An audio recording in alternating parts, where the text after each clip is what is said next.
My name is Mailani. I'm 32 years old, living in Seattle, working as an interior designer. From the outside, everyone thinks I have a stable life with a successful husband and a powerful family-in-law, well known in the insurance business. But the truth inside is that after 3 years of marriage, I've become a shadow in my own house. No one asks what I think, how I feel. They just need me to be present, to cook, to smile at the right time, and to stay silent on cue. At my mother-in-law's 60th birthday party, in front of over 100 guests, under dazzling lights, expensive wine, and the big names of the finance world, she stood up, raised her glass, and said with a voice both proud and disdainful, "Thanksgiving this year will be at Meilani's house for 40 people. And I'm certain she'll do just fine as the housemaid my family never had to hire." The crowd burst into laughter. Someone raised a phone to record, and my husband, Nathan, sat there, silent. I walked up to the stage, took the microphone, smiled. Perfect. But I won't be there. The entire hall froze. No glasses clinking, no breath to spare. Have you ever been turned into the maid of your in-laws? What would you do if even the man who shares your bed sat in silence while you were insulted? Leave a comment if you've ever gone through something similar. Hit like if you believe respect is not something you should have to beg for. And don't forget to subscribe, because my story is only beginning. The echo of the microphone in that grand hall still rang in my ears as I walked back to the table. No one spoke.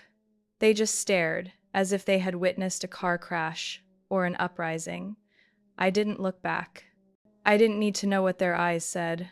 The only feeling left in me was an unfamiliar calm in my chest, a calm I hadn't felt in 3 years.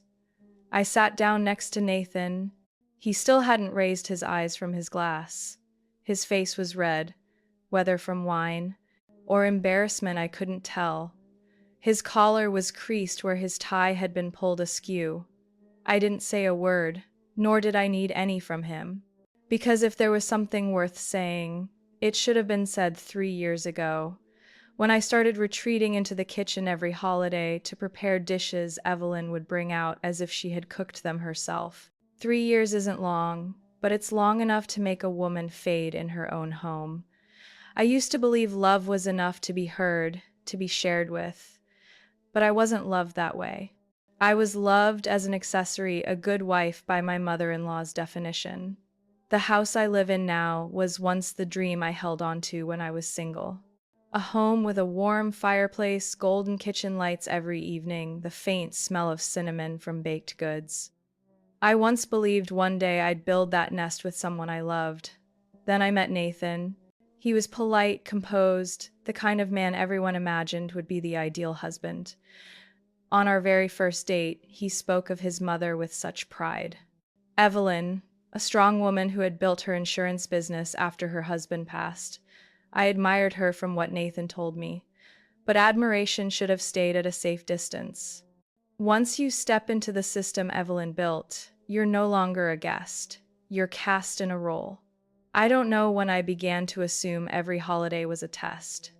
Every dish I prepared, every tablecloth I ironed, was scrutinized by Evelyn's eyes as though she were inspecting merchandise. She didn't need to yell. A raised brow, a slight shake of the head enough to keep me awake all night, wondering where I went wrong. I still remember the first Christmas after our wedding. Evelyn said, "I'll still cook the main dishes, but Mailani will help." I came early that morning, washed ingredients, chopped onions thin, timed the turkey, made cranberry sauce by hand from an old cookbook. That evening, when the family raised their glasses, Evelyn stepped out of the kitchen in a brand new apron, smiling. "Thank you all for coming to the dinner I prepared." I stood at the corner of the table, my hands still smelling of turkey fat. No one asked if I was tired. They just praised the food, praised the table setting, praised Evelyn for still being in top form. I smiled back then. Smiled because I thought if I just tried harder, things would change. But some things never do. Evelyn loves her son possessively. She controls everything from the color of the bedroom walls to which brand of stove should be installed.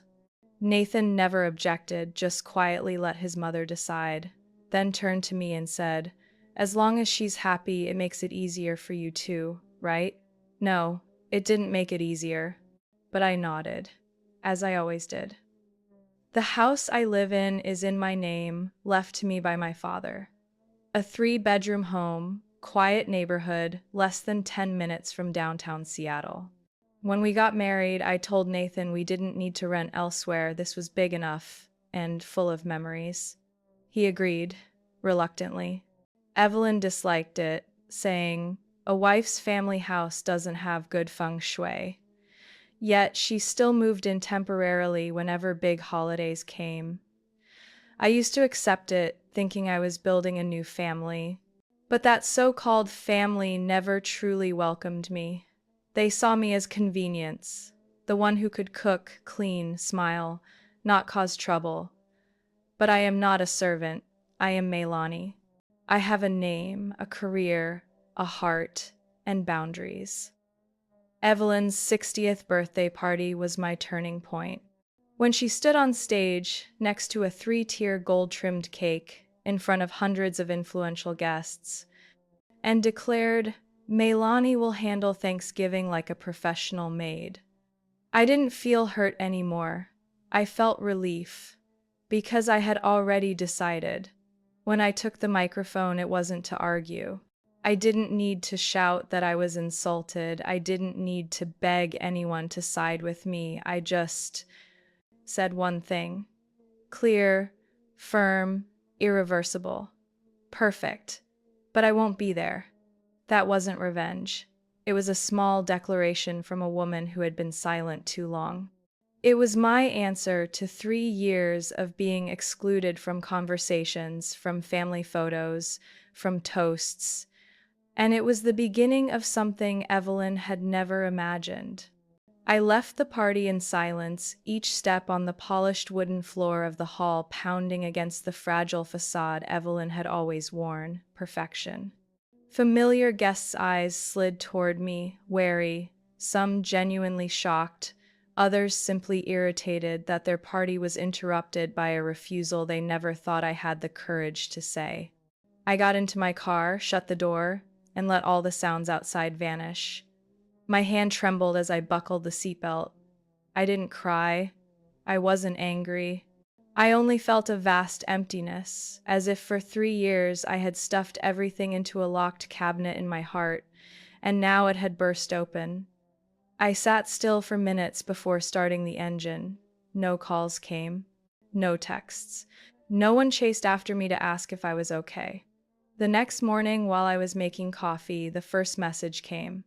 Not from Nathan, not from Evelyn, but from Patricia, Nathan's cousin, a woman who always tried to be pleasant but never defended anyone but herself. "Meilani, I didn't dare say anything last night, but you did the right thing. Everyone saw it, they just didn't dare speak up. I read it, put the phone down, didn't reply. Support whispered behind my back, sincere or not, was still just whispered. I didn't need more applause in secret. I needed one clear truth. I no longer wanted to live the role others wrote for me." That afternoon, Evelyn called. The call lasted 30 seconds. Long enough for her to say all she wanted, and long enough for me to understand the position she insisted on forcing me into. "Meilani, I've finished the Thanksgiving menu. I'll email the list of ingredients. You should start shopping next week if you want everything to be proper. And remember, the Richardsons never use frozen turkey." I gripped the phone tight, kept my voice steady. "I won't be cooking, and I won't be there." She was silent for one breath. "You're joking, aren't you?" "No. This is family honor. Everyone is expecting. You think you can keep making a fool of yourself?" "I'm not a fool. I'm just not unpaid staff for this family." The sharp click at the other end was as clear as a locked door. Nathan came home late that night. His shirt still carried Evelyn's perfume. "You were at your mother's all evening?" He nodded, avoiding my eyes. "She's shaken. The family's waiting. Waiting for what? An apology. Or at least a reasonable explanation for last night. You could have handled it differently. You didn't have to make it such a scene. I sat opposite him, eyes steady on his familiar yet distant face. What did you see in your mother's eyes when she announced I'd cook for 40 people? Did you see me being asked? Did you see me having the right to refuse? He forced a smile, that old tone of tolerance. You're always sensitive. She's just trying to give you a bigger role in the family. A bigger role, like head chef, dishwasher? The one who spends 12 hours in the kitchen then isn't mentioned at dinner? Nathan stood, back turned, his voice lowered. You exaggerate. Don't you see? You're pushing everyone away. I didn't reply right away. I looked around the house. This place had once been my dream. The kitchen where I imagined baking every weekend. The living room I wanted filled with books and candles. The dining table I once pictured surrounded with warm conversation, laughter. Now it was only a station for Evelyn's demands and my husband's silence. I stood, walked to the desk, opened my laptop. In my inbox was the attachment, ingredient list, timetable for each dish, notes for table decorations, napkin colors, and a bold line. Don't make mashed potatoes like last year. Too bland. I scrolled to the bottom, clicked reply. Thank you for sending the menu, but this year I won't be participating. I hope the dinner goes exactly as you wish. Melanie. I hit send, no hesitation. Nathan stood behind me staring at the screen. His voice dropped lower. You just declared war on my mother? I turned, eyes unflinching. No, I just ended the war she thought she had already won 3 years ago. Saturday morning, I went to the little cafe at the corner where Harper and I often met. A quiet place, with sunlight through glass windows and the smell of toasted bread. She had already picked a table by the window, stirring her latte, hair tied up, sharp eyes tilted toward me. Harper was always like that, calm, but never missing the cracks in my world. I pulled out the chair, let out a soft breath. Harper didn't rush to ask. She just slid a warm croissant toward me, then said slowly, You okay? I shrugged, tore a piece of pastry. I was just declared the national housemaid at my mother-in-law's birthday party in front of 100 people. What do you think? Harper tilted her lips. What did you say after that? I took a sip of coffee. I told her, perfect, but I won't be there. Harper's eyes lit up as if she had just heard the climax of a symphony. She tapped the table lightly, whispering with excitement, That's it. That's the Melanie I used to know. I chuckled silently. The laugh of someone who had just cut a rope she once mistook for a family bond over 3 years. But then what? What did Nathan say? Harper asked, her voice stripped of humor. He said I was pushing everyone away, that I should have chosen a gentler way, that this was my chance for the family to accept me. Accept you? By making you stand in the kitchen for 14 hours, while they sip wine and talk investments? Harper's eyes flashed. That sounds more like evaluating a candidate for a maid's job than welcoming family. I looked at her, my chest sinking a little. Harper had never held back when it came to Evelyn. She had once been the only one to speak up when Evelyn made me carry a whole tray of food while I was dealing with a herniated disc. Have you ever thought, Harper continued, her voice softening, that you could turn this Thanksgiving into something just for yourself? I frowned. You mean, go somewhere else? Not serving anyone, not following someone else's schedule, not carrying the Richardson name on your shoulders for 3 straight days. Just you. A cabin, a book, a bottle of red wine, or cinnamon tea, your choice. I stayed silent for a long while. Images began forming in my mind, the crackle of a fireplace, morning mist settling over a lake, a small room with no voice giving orders.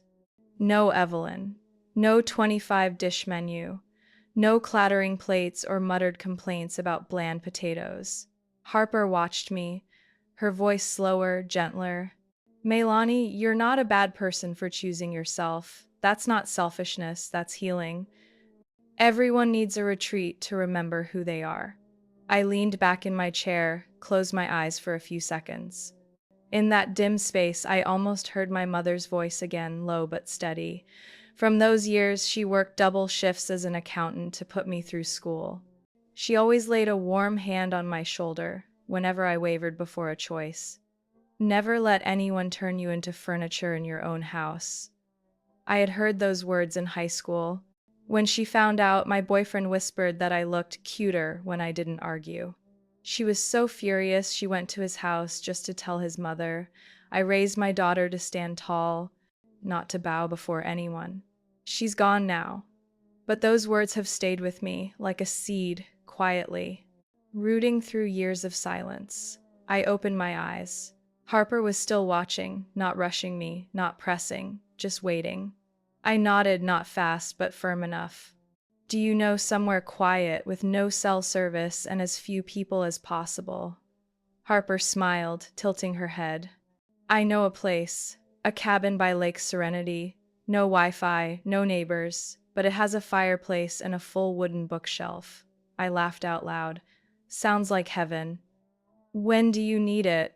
I calculated in my head. Thanksgiving fell on Thursday. If I left Wednesday and came back Sunday, that gave me 4 days. 4 days, not being a daughter-in-law. 4 days carrying no last name but my own. Wednesday through Sunday. I'll book it. I squeezed Harper's hand, my eyes burning hot. Thank you. No thanks needed. You've spent 3 years in someone else's kitchen. Now it's time to live in your own freedom. I left the cafe feeling like someone who had just signed emancipation papers. The Seattle sky was silver gray, no rain, but the air felt lighter than usual. Maybe it was the wind. Maybe it was a part of me finally loosened from invisible chains. I returned home with a different mindset. No more gloom pressing down as I stepped through that door. The house was the same, still the dark brown sofa Evelyn picked, the striped curtains Nathan called neutral and respectable, the tea set I was never allowed to use, but everything suddenly felt detached from me, as if I no longer belonged to those objects. I slipped off my coat, set the keys on the table, then sat at the dining table and opened my laptop. Harper had already emailed me the cabin address. I clicked the link. A wooden house on the edge of Lake Serenity, surrounded by thick pine forest, roof slanted with fallen leaves, a wide porch with 2 rocking chairs, inside a stone fireplace and shelves stacked with books. Just seeing the pictures calmed my chest. I booked 5 days, Wednesday through Sunday. Confirmed payment with my own card and account I had kept since before marriage, where my mother had deposited a small inheritance after my father died. Money I had never touched. Evelyn didn't know. Nathan didn't either. Things were taking shape.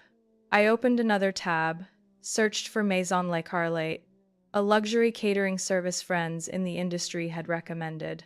I knew Evelyn often hired them for important occasions, the kind she wouldn't trust to anyone but professionals. The irony was that, to her, none of my cooking had ever been considered important.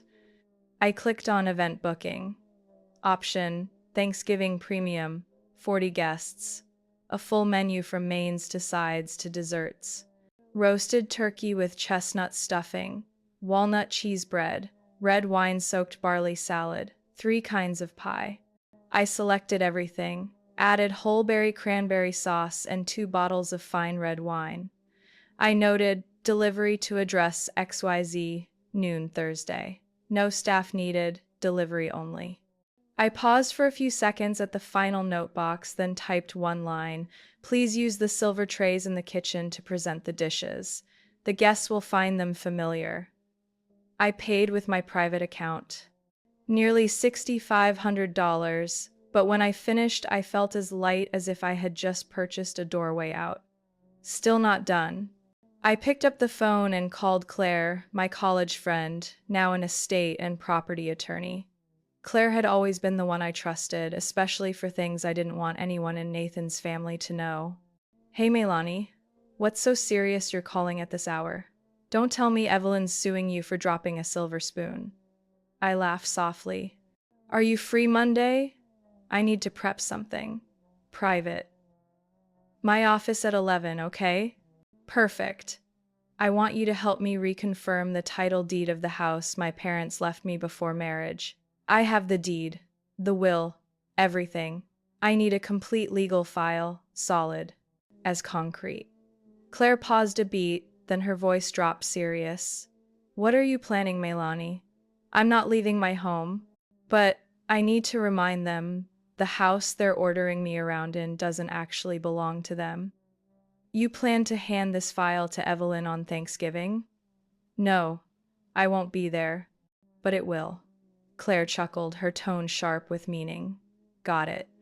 I'll prepare certified copies of the will, the purchase contract, and a statement of separate property ownership. Want to attach any message? I'll handwrite it and seal it in red wax. Stylish. How should I send it? Mail? Legal courier? No, deliver it directly to Evelyn at noon on Thanksgiving. Hand to hand, signature required. I'm starting to like this plan. I ended the call with a faint smile. Something warm simmered under my skin, not because I was striking back, but because I was finally using my voice. Quietly, but undeniably. That night, I sat at my desk, pulled out an old brown leather notebook, the fountain pen my mother gave me before she passed, and began to write to the Richardson family. This house is the gift my father left me. It is not marital property, not my husband's, and certainly not a place for anyone to override my freedom. I do not object to guests, but if they enter only to command and belittle, then the door will close. I hope you enjoy the meal today. It was ordered with my own money in my own home. Wishing you a blessed Thanksgiving, Melanie. I folded the letter, dripped red wax along the edge, pressed down the brass seal, another gift from my mother. The symbol was a jasmine branch, which she once told me was a flower both strong and gentle. I placed the envelope next to my packed luggage. Every item carefully chosen: books, thick sweaters, wine, pens, tea bags, and the knitted scarf my mother made when I was in college. The cabin had no internet, no TV, no one knocking with orders. Only me in silence. I drew the bedroom curtains. Outside, Seattle skies were still as gloomy as ever, but inside me, something had just been unlocked, and the wind through the window felt lighter. Sunday night, a long table covered with a white cloth was set in Evelyn's living room, lined with candles, crystal glasses, and Limoges china she only used for important occasions. The smell of roasted meat and herbs filled the air, dense enough to smother rather than entice. 40 people sat around the table, all dressed properly, speaking in hushed tones, but the atmosphere had never felt comfortable to me. It was a performance, and I had always been cast as a silent extra. Evelyn sat at the head, holding a glass of red wine, her gaze sweeping slowly, as though taking roll call of a stage troupe. When her eyes landed on me, she leaned forward slightly, her voice so light it was impossible to tell if it was sincere or mocking. Dear Melanie, this Thanksgiving will be your chance to show yourself, won't it? The whole family is waiting. Soft chuckles rose from relatives close to her. Patricia, her niece, with a sharp tongue, laughed louder, raising her glass to clink with Evelyn's as if in full agreement. I didn't rush to reply. I set my knife and fork down, dabbed my mouth with the napkin, then looked straight into my mother-in-law's eyes. Yes, it is a chance to show something, and I choose to show that I no longer take part in gatherings where I'm treated like a staff member. The faint clink of a spoon against a glass went silent.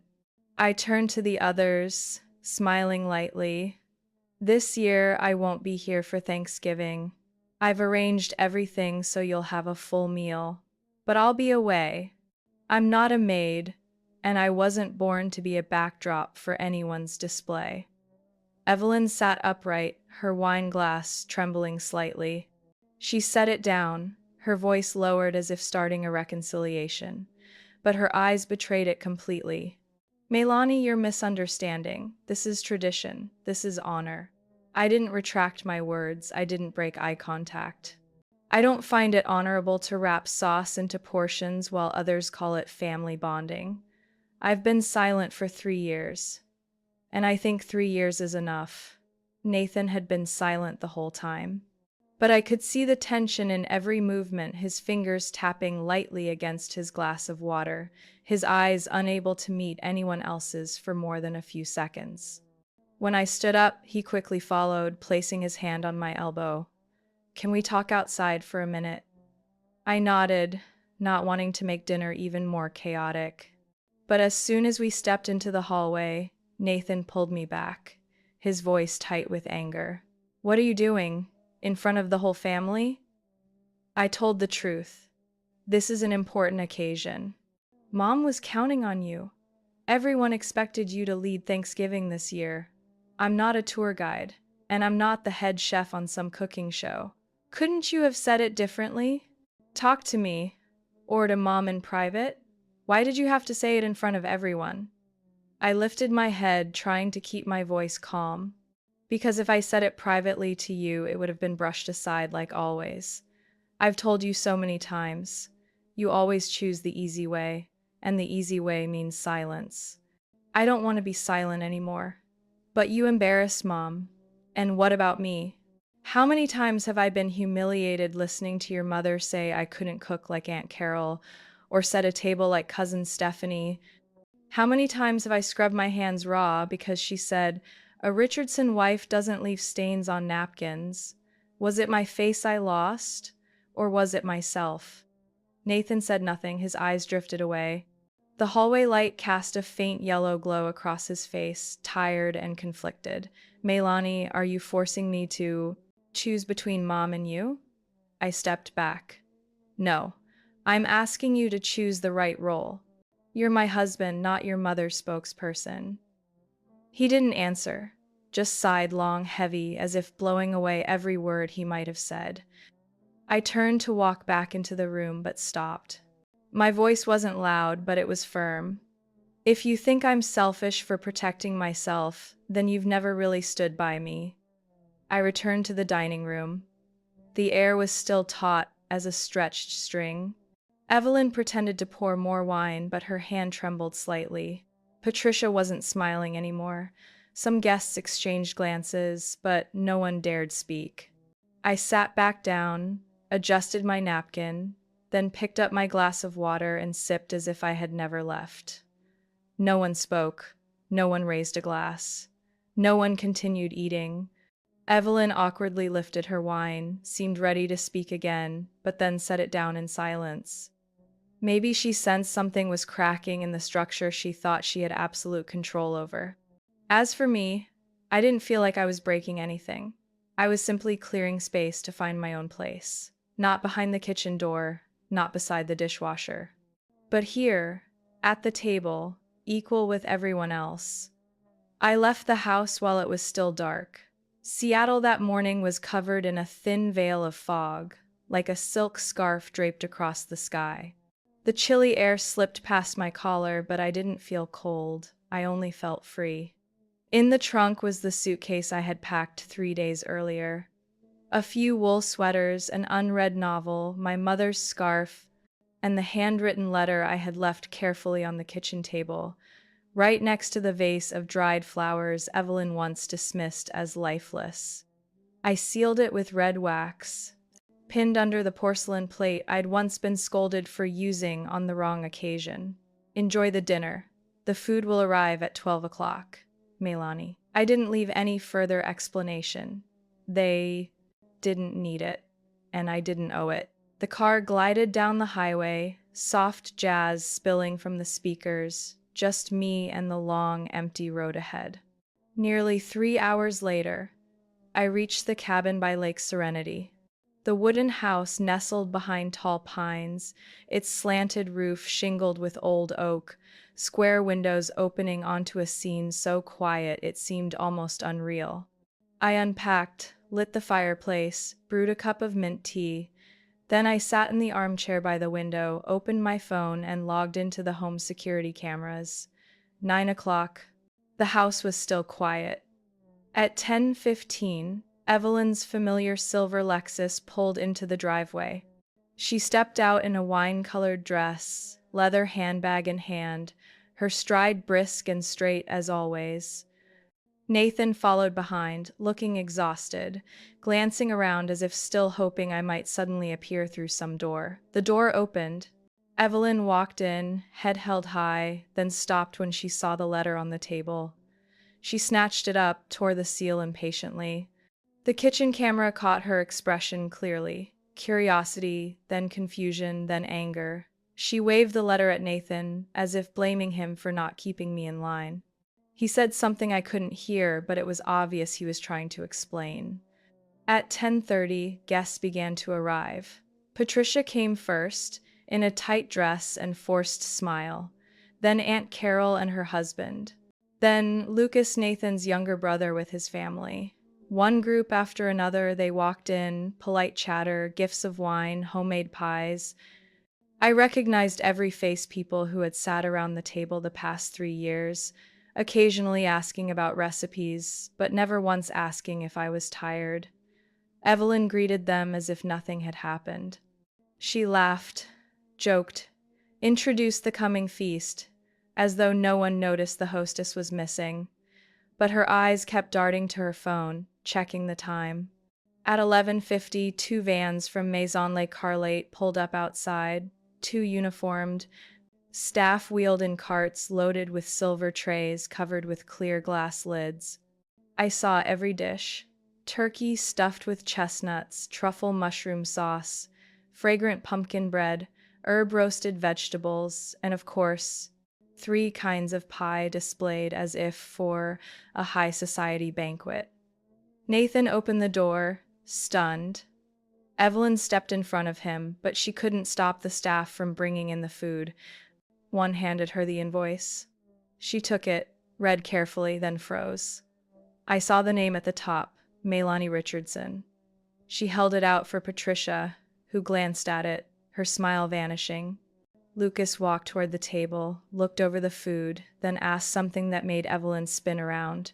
Her face flushed, her lips pressed tight. Lucas stayed where he was, arms crossed. In his eyes, I saw a resentment he had never shown before. Through the living room camera, I saw Lucas speak again, Patricia interjecting but avoiding his eyes. Carol, usually gentle and quiet, suddenly spoke. Her lips moved slowly, her hand resting on Evelyn's shoulder. I couldn't hear the words, but her gaze told everything that she no longer believed Evelyn was right. Other guests began murmuring. Some pointed at the trays, others read the menu card placed neatly on the table, clean, precise, with my name printed at the bottom like a formal signature. A child, Patricia's daughter, maybe laughed out loud at the sight of 3 pies, calling out excitedly to her mother, pointing at the dessert table. The air seemed to shift. Evelyn stepped back from the table. She turned to Nathan, speaking quickly. He just shook his head, then walked out of frame, disappearing into the living room. I leaned back in my chair. Inside the cabin, the fire glowed warmly. The flames danced across the wooden ceiling. Outside, Lake Serenity lay still, its surface misty and flat as glass. I sipped my tea. My phone buzzed a message from Lucas. I don't know where you are, but the food is amazing. And your absence, even better. Thank you for making everyone open their eyes. I smiled, not for the praise, but because I wasn't in the kitchen, buried in ovens, bent over baskets of vegetables no one cared to ask about. I was simply living a day on my own terms. And somehow, that was enough to change more than I had imagined. I was still sitting in the little wooden cabin by Lake Serenity when my phone lit up with a Wi-Fi signal from a nearby town cafe. I hadn't planned on checking messages, but habit made my finger tap the icon. Nearly 30 messages appeared. Most were from numbers I hadn't saved: Nathan's relatives, his friends, people I'd let drift out of my life because I was too tired to keep up. But one message from Harper caught my eye. "You're going viral." I frowned. The next text included a YouTube link. I opened it. A shaky, 2-minute clip, filmed on a phone. The audio was sharp, every word clear. The frame showed Evelyn's dining room, the lavish table, the crystal chandelier casting golden light. Evelyn stood, her face flushed, clutching a napkin, her voice trembling with fury. "Don't anyone mention that name again. She is not part of this family," Lucas answered from the far end of the table, his voice steady and low. "She's the only one in this house who ever cared for others. And everyone here has eaten what she prepared without a single thank you. Am I wrong?" Another male voice chimed in, slower, deeper: Uncle Albert, Evelyn's brother-in-law. "You're not wrong at all. This whole family has lived off Meilani's work without noticing. Family is for sharing, not exploiting." The atmosphere in the video shifted. Some bowed their heads, whispering rippled. Patricia tried to speak, but Evelyn shoved her wineglass aside, her voice shrill. "Enough. None of you understand honor, tradition, responsibility. That girl walked out on Thanksgiving and left a meal like a challenge. And now you defend her?" A small laugh rose from the end of the table. "One of the younger cousins, Daniel, a junior in communications," I thought. "Mrs.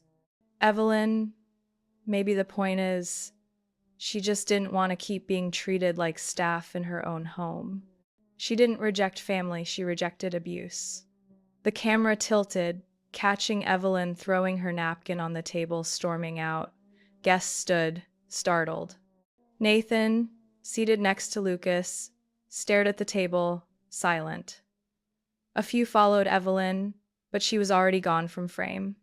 The clip ended with a hushed voice. "So who really broke this family? The one who left, or the one who couldn't accept change?" I stared at the screen. Beneath the video, hundreds of comments. More than I could have imagined. "A woman choosing herself isn't a traitor. She's saving herself. Thank you, Meilani, for doing what so many of us couldn't.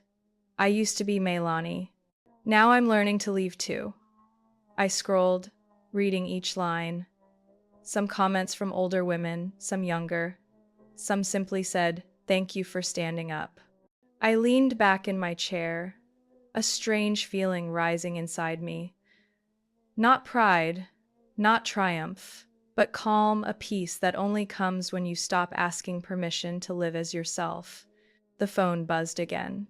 A call from Harper. I picked up. "You saw the clip, right?" she asked. The second I answered, "Yes." "Who filmed it?" "Daniel. Looks like he put it on TikTok, and someone else re-uploaded it to YouTube. It's only been a few hours and already over 200,000 views. There's a whole string of reaction videos. People are talking about how women are misplaced in modern families." I didn't respond, just listened to Harper's sigh. "Meilani, do you realize what you started?" "No. I just knew I couldn't keep cooking for a party where I wasn't even invited to sit at the table." Harper laughed, the sound vibrant and full of life. "You just toppled the statue of Evelyn Richardson in front of the whole family and the whole internet." I sat a while longer by the fireplace, phone in hand, the orange glow flickering against the wooden ceiling. I didn't feel victorious like someone who had won, nor regretful like someone who had run away. I just felt, for the first time in years, that I could see myself from another angle, not through Evelyn's lens, not in Nathan's shadow, but as myself, clear, whole, unapologetic for standing up. The next morning, before sunlight reached through the pines in front of the cabin, my phone buzzed. A message from Claire. "It's done." She received the documents. Right on time. I set the phone down, poured more coffee into the faded porcelain mug with a deer print. No rush, no worry. I just wanted to see things laid bare, exactly as they were. No gloss, no paint covering the truth. Claire was thorough.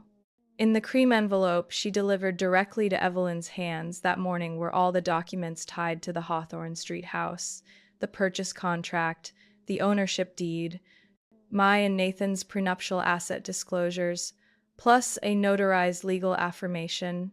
Every page bore my name, signed and notarized 3 years before the wedding. Evelyn opened the envelope right there at the breakfast table, a few relatives still sipping coffee nearby.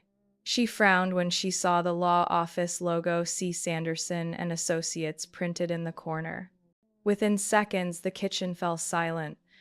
I got a text from Lucas minutes later. You just dropped a bombshell in this kitchen. Attached was a short audio clip.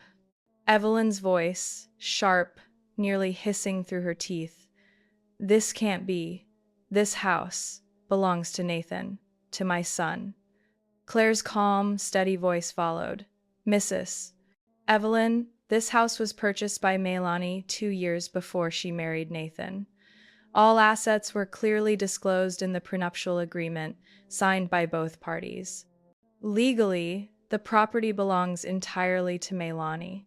Any rights of control, use, or residency, whether to allow or to remove, are hers alone. No one spoke after that. I could picture Nathan's expression, maybe the familiar frown when he felt out of control, or maybe his head bowed, like when he was a boy scolded unfairly and didn't know how to defend himself. Lucas messaged again. She's just sitting there, stunned. Nathan's wandering the yard like he's searching for an exit. The whole house is dead quiet. I set the phone aside, gazed out at the lake. The water was still, sunlight stretching across like a sheet of gold silk. I had once thought silence meant failure, surrender, but now I realize silence could also be the clearest, strongest voice when you let the truth speak for you. That afternoon, Nathan called. He didn't ask where I was. No circling around. What did you send to Mom? I sipped my tea, answered evenly. Not your mom. The woman who always called me the maid, who tried to control everything in a house that wasn't hers. I just helped her see her role more clearly. The line was quiet. I could hear his breathing, the crunch of gravel under his shoes, probably pacing the yard. Mom, she's shaken. Everyone island. What are you planning next? I don't have plans. I just need you to understand one thing. I've let myself be pushed into a role that was never mine for far too long. And I'm not doing it anymore. Why didn't you tell me before doing this? I let out a small laugh, not mocking, just as if reminding him of the past. When did you ever ask? All year long, anything I said was brushed off as overreacting, as don't ruin the family atmosphere. And you stood there silent, as if it didn't concern you. Nathan stayed silent. After a while, he finally muttered, I didn't think it would go this far. It didn't go far. I just stood still too long. Silence again. Then his voice, faint. So what do you want now? I looked straight at the pine forest. The leaves seemed to have turned from green to pale yellow overnight. I had lived through a whole season without realizing I was changing. I want you to start seeing me as your wife, not a prop for the Richardson image. If you call me family, then that means I have a voice, boundaries, and respect. Nathan sighed, deeper this time. I need time. So do I. I hung up. No tears, no shaking, just a strange, light feeling. Harper called not long after. She asked if I wanted her to drive up with pumpkin bread and a few bottles of wine. I said yes. When she arrived, laughter spilling with her, carrying 2 bags of food from our favorite bakery on Main Street, I told her about my conversation with Nathan. She listened, sipping her red wine, her eyes bright. So now Mrs. Evelyn doesn't get to give orders in that house anymore? Not just orders, the feeling of control over everything. She just lost that. And Nathan? He finally has to see the woman he's been living with every day. Harper nodded, then declared firmly, Melanie, people might say you went too far or that you stirred everything up. But you know what? Sometimes, to truly keep something, you have to be willing to break it, then see who's willing to pick up the pieces with you. That evening, after Harper left and the lake began to glow orange, I heard a car rumbling slowly up the gravel road toward the cabin. I didn't need to look to know who it was. The familiar gray SUV stopped at the porch. Nathan stepped out first, face weary. Evelyn followed, her stride cold, her eyes dripping contempt. I opened the door before they could knock. No surprise, no nerves. Just calmly receiving a visit I knew would come. Nathan looked at me, his voice hoarse. I just want to talk. No fighting. Just talking. Evelyn said nothing, but her eyes swept the cabin as if cataloging my life, what I had, what I lacked, what she could use to manipulate me next. I avoided her gaze, turned inside, speaking loudly enough for both. Come in. If the purpose is an honest conversation, I have the time. I poured tea, set 3 cups on the wooden table by the window. Evelyn didn't touch hers. Nathan took a sip, but without enjoyment. Silence hung for several moments. Only the soft tick of the clock marked each second, heavy with words unsaid. Evelyn spoke first. You disgraced the whole family. What happened at Thanksgiving? It was an insult. I met her eyes, my voice calm like the lake outside. I only stepped out of the role you forced on me. If that disgraced anyone, maybe the mask had been worn too long without being examined. Nathan set his cup down, lifted his head, eyes red. May, I know you've been hurt. I know Mom has done things wrong. But this is my family. You can't— I cut him off. Not harsh, but clear. Your family. Exactly. And what about me, Nathan? Have I ever truly been part of that family, or just a cog to keep the tradition turning? Evelyn's voice hardened. You don't know what you're saying. Do you think just because a deed is in your name, you can overturn everything? I'll make sure you regret insulting blood. I laughed. Not from joy, but at the way she clung to the word blood, like a rope meant to strangle. Blood doesn't give anyone the right to demean others. It doesn't legalize control. It doesn't make anyone the queen of someone else's kitchen. Nathan turned to Evelyn, hesitation flickering in his eyes for the first time. Mom, stop. Evelyn froze. She clearly hadn't expected him to interrupt. But he didn't stop. I'm tired. You always control everything. I used to think it was for the family's good, but I realize now I don't even recognize my wife anymore. I let you erase her from her own life. I looked at Nathan. He was trying. But his effort came too late, too weak to change my path. I pulled a slim folder from the drawer, placed it gently on the table. Here are 2 choices.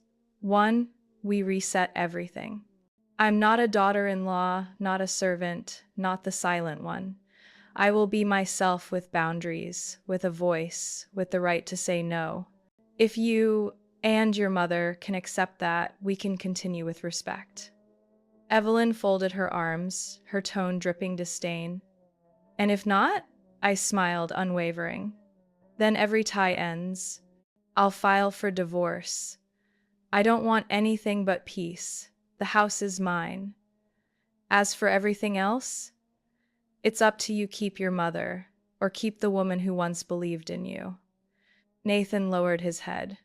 His hands trembled as they touched the folder. I saw the struggle in his eyes, but I didn't interfere. The decision was no longer mine. I had already walked my part of the road. Evelyn shot to her feet. The chair scraped hard against the table, sharp like the slice of a knife. You think you're strong, I've seen plenty like you.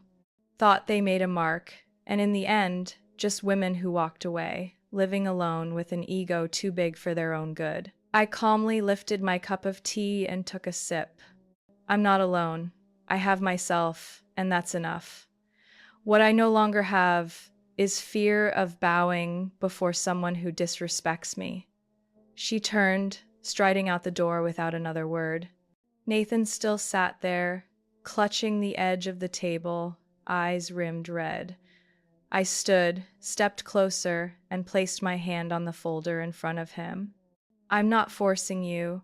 I'm just giving you back the choice, the way I should have done long ago. He looked up, his gaze heavy. Maybe regret, maybe self-blame. But in all those emotions, what I didn't see was resistance, and that told me everything. He understood. The cabin door closed behind them. The sun sank slowly behind the mountains. I stepped onto the porch, sat in the old wooden chair, listening to the wind threading through the pines. No applause, no dramatic ending like in a movie, just a woman finally reclaiming her own voice after years of being cast in a role that was never hers. I returned to Seattle on a misty afternoon drizzle. That damp, gray city had once been a place I thought I'd only come back to after everything fell apart. But now, each raindrop on the car window brought me an odd lightness. No one waited for me at the airport. No one called, urging me home to cook dinner. No phone rang, demanding where I was. And yet, my chest felt anything but empty. I was with myself. The house that had once been a home, then a storage room for responsibilities, now returned to its first meaning. I opened the door and the silence felt like it was holding its breath, waiting for me to return. In the days that followed, I cleared each corner. Wedding photos came down, sealed away in a box. Furniture Evelyn had chosen to her taste, I sold or gave away. I painted the walls, changed the curtains, bought a new tea set, white porcelain with blue flowers, the one I had loved as a student but never dared to buy. Every morning I woke without demands. No sneaking out of bed early to prepare breakfast for 3 grown adults who never once asked if I wanted to eat. No, Evelyn pounding on the door, telling me to wash the sheets because guests will be here tonight. Now I ate breakfast in sunlight pouring through the window, savoring each sip of coffee, playing the music I loved without anyone complaining it was too slow or sounded depressing. Every corner of the house seemed to get its voice back. And so did I. Nathan didn't return. After the day at the cabin, he moved in temporarily with a friend. He called, he texted messages full of guilt and half sentences. I didn't reply, not out of anger, but because I needed space to see myself clearly again, without anyone else's lens. A week later, Harper came. She drove 2 hours just to hug me and set a homemade pumpkin pie on the table, the same kind Evelyn once banned her from bringing to Thanksgiving because it looked cheap. Lucas arrived afterward, holding sunflowers and a handwritten card. Our Thanksgiving. For people who truly know gratitude. We sat on the porch, sharing pie, speaking all the words no one had dared to for years. Harper said that after everything she cut ties with Evelyn, and it felt like taking off a suffocating jacket. Lucas said he was considering transferring to another state, a place where the past wouldn't haunt every street corner. May, Harper said, her voice low but warm, you didn't lose a family, you just created one. I was silent, but my throat tightened. Something in her words made me want to hold on to them forever. That night, after they left, I opened the journal I had tucked away for nearly a year. The blank pages waited, eager to be filled. I picked up my pen, my hand no longer trembling the way it used to whenever I tried to write something personal. I didn't lose a family. I lost chains. I didn't abandon anyone. I simply chose myself again. I don't live to please people who see me as a tool. I won't stay silent anymore. My voice has tone, meaning, and weight. I closed the book, then lit a candle on the tea table. The small flame flickered in the frosted glass, casting a warm glow on the newly painted cream walls. I wrapped myself in a wool blanket, opened the window. A soft breeze slipped in, carrying the scent of fresh rain and the first bite of winter chill.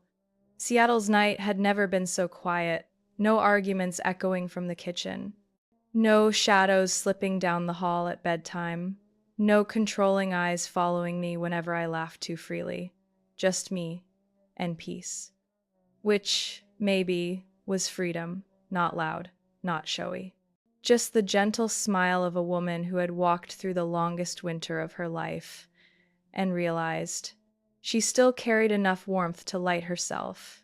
My story may not look like anyone else's, but maybe, somewhere in its corners, you've seen yourself. Maybe in the moments you kept quiet, thinking silence kept the peace. Maybe in the times you felt lost among people called family, yet no one truly listened. Or maybe in the instant you woke up, inside a familiar house, and suddenly knew you didn't belong there anymore. I don't tell this story for pity. I tell it because I believe there are women out there, maybe even listening now, fighting to live true to their worth. Maybe you're caught between kinship and your own boundaries. Maybe you're enduring because no one sees that you too have a heart that tires, hands calloused from sacrifice, and a voice that deserves to be heard. If this story made you think, if it reminded you of something that once broke your heart, I hope you'll share your thoughts in the comments. Speak if you've ever been called selfish just for protecting yourself. Speak if you've ever had to walk away to find yourself again. Because your words may give strength to someone else still suffering in silence. And if you believe these stories matter, that they need to be told and heard, hit follow so you won't miss the next chapter, where I'll share more true journeys, sometimes filled with tears but always brimming with strength. Because sometimes a single story can be the small light that helps someone walk out of the darkness inside their own family.